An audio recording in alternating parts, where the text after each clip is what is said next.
thinking about changing that for years. If it's not what you said, it is now. We're not right, we're official. The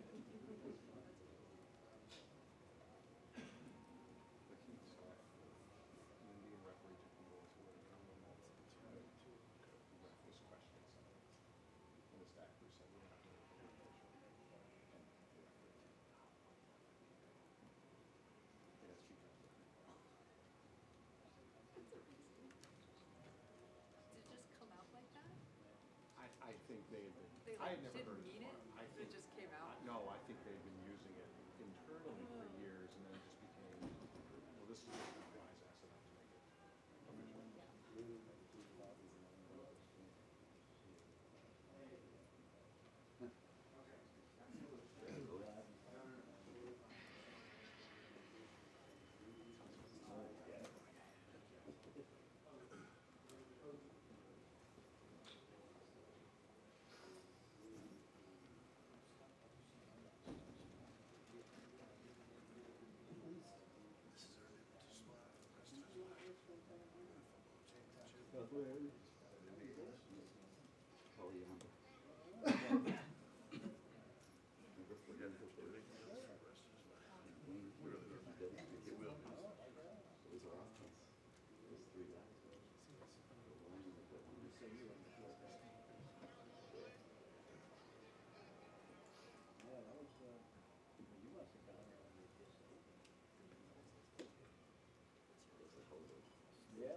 I haven't seen her in probably 10 years because we never worked at the same event. And then we did Ryder Cup together in the fall. Oh, really? Yeah.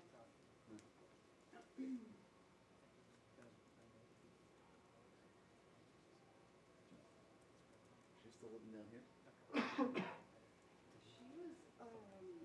She was in transition. She was toying with moving back to California, toying with moving back to New York. She was going to buy a house and the house fell through, and she was like, I'm going to sign enough this will be here. So I'm not sure where she's going to go. You need cat that girl.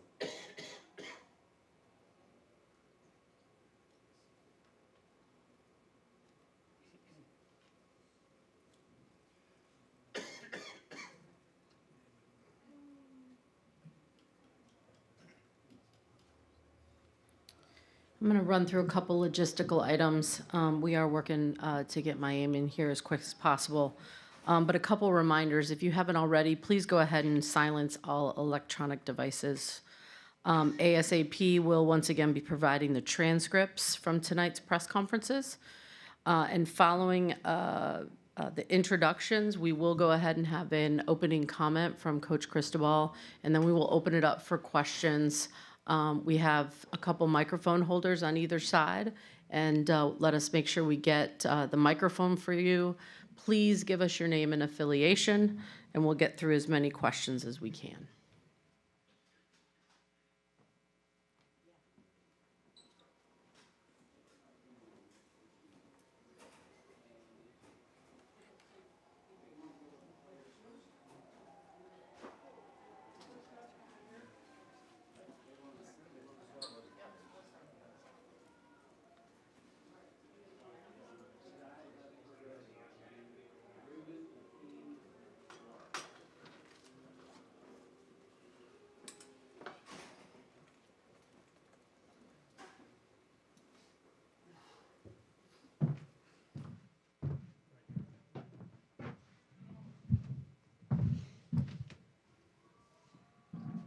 We should have Coach Cristobal here shortly. We are going to go ahead and get started with questions for our student athletes. Pleased to introduce Ruben Bain Jr., Hakeem Messidor, and Mark Fletcher Jr. Let's go ahead and start taking questions. We'll start right over here on our left, gentlemen, second row. You hold it. Hi, Tim Reynolds with the AP. Mark, at the end, you spent a lot of time in the end zone. Just what was going through your thoughts at that moment? I assume looking for your mom. I don't know exactly where she was in the stands, but were you able to? I guess what did you take away from those couple of minutes out there? No, at the I was end? just waiting for my family to come down. I just wanted to see them. They just been such a great support system, and those are the first people I just wanted to go hug after the game. So I was just waiting on them to make their way down. We're going to take our next question we'll stay right here on the left in the middle. Andrea Adelson with ESPN for Akeem and Ruben on the fourth down touchdown run from their quarterback. Can you just say what you saw on that play and maybe what y'all thought they may do and kind of how it unfolded from your vantage points? They did exactly what we expected and what we talked about. It was just, miscommunication.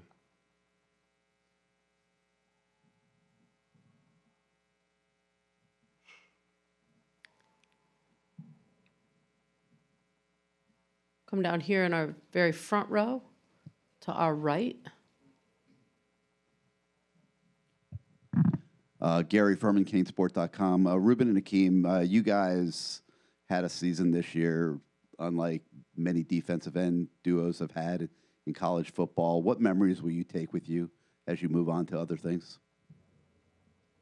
So with everything, even today, from the first time we met each other and to the future, we're going to continue to communicate, see each other, talk to each other, this, that, and the third. It's been a long journey, long process. My first year here, he was my mentor. Coming into my second year, it was the same thing, even my third. Now we actually got to live out that dream that we always talked about when I got here. So it's a lot of moments that's going to be cherished, a lot of convos we're going to reflect on, and something that we're going to continue to build on this brother that we got. Yeah, this is my brother, man. I seen Ruben grow. I was a senior when I was a true senior when he was a freshman. I've been in this corner since day one. We've been roommates ever since he got here, like game day roommates. It's my brother, man. He makes me better, and I'll always be grateful for that. And there's nobody else in this world I'd rather play beside. I do want to take a minute, recognize Coach Mario Cristobal. Coach, if you want to jump in with maybe a quick opening statement, then we'll resume questions, please. First and foremost, thanking God for the opportunity to be here today, and really, I would like to recognize these three young men and their teammates for they're the best thing that's happened to Miami and the University of Miami in over 2 decades. And it's not the result we wanted. Credit to Indiana, they're a great football team. But to these guys right here, I couldn't be more proud to be associated with them. I love them. They're absolutely incredible human beings, competitors, resilient. And I want to thank them and the rest of their teammates. And it's a tough one to have to eat, but we will. And that's it. Thank you. Let's resume questions. We're going to go over to our right-hand side, middle of the third row. Coach Cristobal, Chrissy Freud, USA Today Sports Media Group. Unfortunate ending for Carson today with that interception, but can you describe what you saw out of him today and just overall this season as a prospect and a player? Same we see from all our guys, a lot of resiliency, just continued, really tremendous work ethic, earned the respect of his teammates working hard with him. I mean, we win together, we lose together. Proud of him, like to have that last one back, but again, a lot of the plays made throughout the course of the year from the guys up here on stage and the guys in that locker room got us here to this moment and gave us an opportunity all the way to the end. So proud of him. We'll come back over here to the middle, left. Brian London, Real Ones Canes podcast, Believe Network. Coach Cristobal, can you just reflect on the journey that these three guys especially, but everyone that's been with you since you got here, that you've been on to get from where where you came in to now, to this moment? They had the guts, the faith, and the trust to look at a place that was a complete mess and say, I'm going to be the person, I'm going to be a man of action. And I'm going to make things real. And I'm going to make the University of Miami a prominent program once again. And we're going to win, and we're going to win big, and we're going to change the culture. And that's not easy. A lot of people look at that, they shy away from it. These guys are legitimate, like big time human beings. Going to be awesome fathers and husbands and leaders of the community way beyond football. And I think everybody associated with the University of Miami, and really even if you're a college football fan, you got to be fans of these guys, because these guys certainly, they represent the way it's supposed to be done. Stay right over here. Mario, as a follow-up to what you were asked about Carson, it looked like there was some miscommunication on that last throw. Can you just kind of take us through what happened there? It's the right place to go with the ball. It's just got to be a little bit further and a little bit farther outside. So we didn't connect on it, and turnover. Once again, we'll stay over here on our left side by the aisle. Alex Peterman, Palm Beach Post. Coach, just a couple of days ago, you talked about the need to be a fighter, to jump into the fight, and taking those steps to build that program. And in the past, perhaps sometimes those steps, maybe as painful as they are, have not been taken appropriately. Is this a painful step in that process, and is just one more step that that you have to take and get through in order to get one more win in the next season? I mean, I think any loss, of course, is always going to be painful, but I'd like to reflect upon the fact that these guys won 13 games this year and won a postseason playoff game, got to the playoffs for the first time in Miami history, and then beat 4 top 10 teams, beat 7 top 25 teams, won the Fiesta Bowl, won the Cotton Bowl, and you know what? I'll take full blame for it. We're one drive short of winning the national championship. So I don't see anything negative, but I do see pain in moments like this, and we should. If we're a competitor that's worth anything, you feel it and you use it and you give those feelings a direction. I know the guys coming back will, and I know that the guys moving on will also use that as fuel. Far left-hand side. Mario, Tim Reynolds, AP. You talk about the guys who are coming back. Mark finds the end zone twice tonight. Mally gets in there once. I know there's time to get ready for next season, but just how good do you feel about the leadership going forward, knowing that you've got those two guys among the kids coming back? I think it can't be understated what these guys have done. I can't understate that. The ability to take a team on November 1st that was lower than, low, and to find a way that every single day hold people accountable, demand the best of them, bring energy and enthusiasm to practice, and get the results on a weekly basis of 1-0 for, I think, 7 weeks straight. It is a testament to what they are. It's a testament to their choice and their determination and being true men of action. And again, they're the best thing that's happened to Miami, the University of Miami, and our community in 25 years. So We're going to move to our right-hand side on the aisle. Yeah, Coach. Jeff Rabjohn, Speaks.com. Now that you've gone against them, been on the field with them, can you just help us get a little insight into what makes Indiana's defense as effective as they've been all year and were tonight? good players, good scheme. They're mature, they're older, they spend a lot of time around each other, so they understand how to leverage the ball, communicate really well. And they certainly had a really good first half against us. A lot of credit to them. Felt in the second half we were really starting to generate a lot of yards and points and whatnot, and felt at the end there we were also generating some good chunk plays. And then credit to them. They came up with a big play right there when it counted at the end.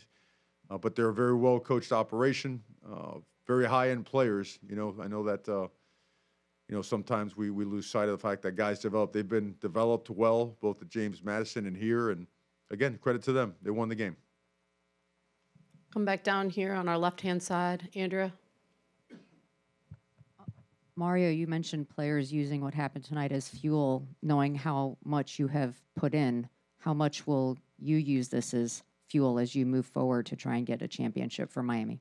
Well, I mean, it's not about me. I mean, doesn't matter the day or the time. I'm always going to be really, really motivated because this is not for me. This is for the University of Miami. So our drive and determination's always been off the charts, and it's fueled by them. Like, I want to do well by them, you know, and the fact that they leave here without the national title in hand like that, it's it's really hard to deal with that, you know. And again, if you're worth a damn as a competitor, you take all that stuff and you give it a direction, and the direction is to always let these guys know wherever they are in life, always got their back, always a phone call away, no matter what, like my coaches have always been for me. And the ones that follow them, they will understand what the standard is, and they'll be held to it. They'll be held to that standard by these guys wherever they are and holding them. But they've also learned it now, and now it's got to be put into action. You don't just automatically return to a game like this just because you're mad. I think that's the biggest misconception in sports. Oh, well, they almost got there. They'll be back next year. That's a bunch of bull.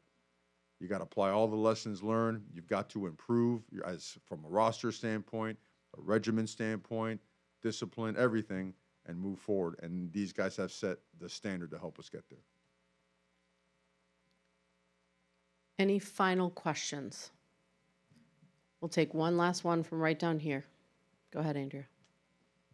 I'll ask one more for Mark. What was the message from Coach in the locker room, especially because you are coming back and you can kind of help lead the new group of guys that are going to be coming in or who are already here, and some of the other guys who are going to help try and get you guys a championship? He just told us, let's just get back to work. You know, this one hurt, and it's supposed to hurt. Like you've been saying, if you worth the damn as a competitor, like, you know, it's going to hurt, but the people who going back, we know what it take, and we just got to go back to work. That's all we do. As Coach said, incredible season. Congratulations. Thank you for tonight. Thank you, guys. God bless you all. Thank you, guys. God bless.